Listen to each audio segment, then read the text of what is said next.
আজি নাজিৰা বিধানসভা সমষ্টিত তপন গগৈ ডাঙৰীয়াৰ হৈ মই নিৰ্বাচনী প্ৰচাৰ চলালোঁ।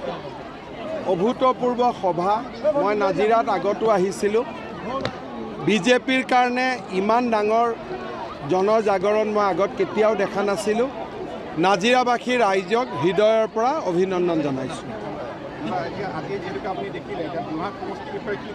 যোৰহাটত মই প্ৰথম দিনাৰ পৰাই বিশ্বাসী, মনোনয়ন পত্ৰ দিয়াৰ দিনাখনৰ পৰাই মই বিশ্বাসী যে এইবাৰ যোৰহাট লোকসভাত আমি 3 লাখ ভোটত বিজয়ী হ'ম।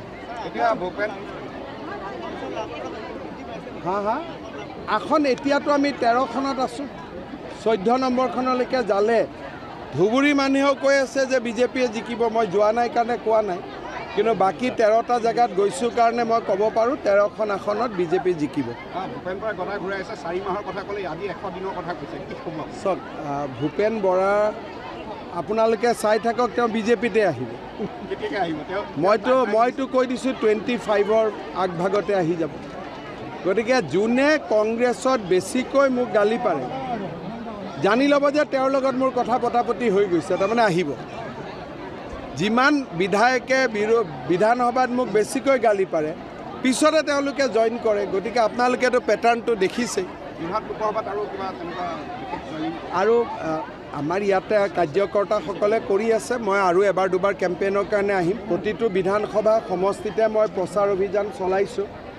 অহাকালি কাজিৰঙা, তাৰ পিছদিনা তেজপুৰ, এনেকৈ 3-4 দিনৰ মূৰত এটা সমষ্টিত আহি আছোঁ। আজি ইয়াতে 3খন মিটিং কৰিলোঁ।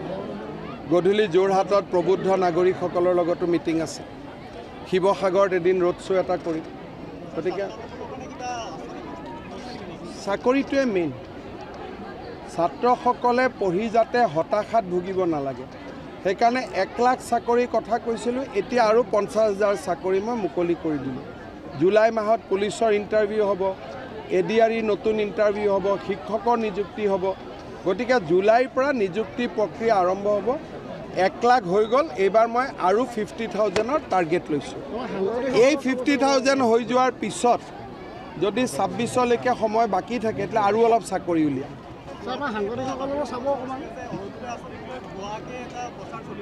কি বুলি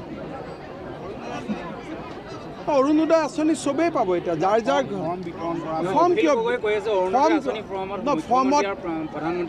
আপত্তি কি আছে তাতে? তেওঁৰ ফটো কিয় থাকে? চৰকাৰী মোহৰ এতিয়া ইলেকশ্যনৰ সময় নালাগে নহয়। প্ৰধানমন্ত্ৰী আৰু মুখ্যমন্ত্ৰী থকাৰ পিছত আৰু অখিল গগৈৰ ফটো থাকিব নালাগে নহয়, হয় নে নহয়? অখিল গগৈৰ ফটো থাকিলেতো মানুহ পলাব, ফৰ্মে নল'ব। অখিল গগৈক বিজেপিয়ে ভলভ বাছ, ইমান ডাঙৰ বাছ আনিব নোৱাৰি। চেষ্টা কৰিলে প্ৰথমতে নাজিৰা আমি জিকি লওঁ, তাৰপিছত লৈ আহিম। নাজিৰা আমি নিজাকৈ জিকি লওঁ, নহ'লে ক'ব নহয় যে আমি নিজে জিকিব নোৱাৰিলোঁ। নাজিৰাত জিকি লওঁ, তাৰপিছত আনিম লাহে। প্ৰথমতে নাজিৰাত 26ত বিজেপি জিকি লওক, তাৰ আগতে আহিব নালাগে, পিছত। গতিকে এইবিলাক এতিয়া আহিলে আকৌ নাজিৰাৰ মানুহে এটা পৰিৱৰ্তন বিচাৰিছে।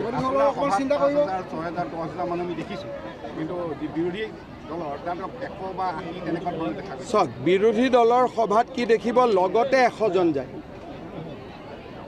আৰু গাঁৱত 50-100 জন মানুহ গোট খায়।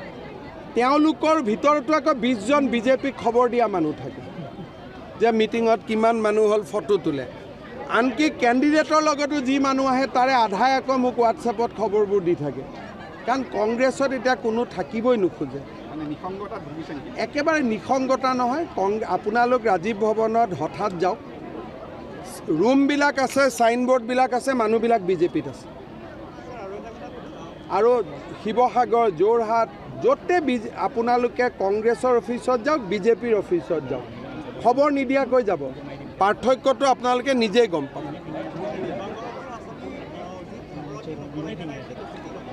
চবেই পাই আছে। আজিকালি দিব্যাংগসকলক আমি অৰুণোদয় কৰি দিছোঁ ঘৰে ঘৰে গৈ। গতিকে অসুবিধা নাই, কিন্তু চৰকাৰী প্ৰক্ৰিয়া ক'ৰবাত কেতিয়াবা 1-2জন বাদ পৰি যায়। মোলৈকে খবৰ আহিলে মই কৰি দিওঁ।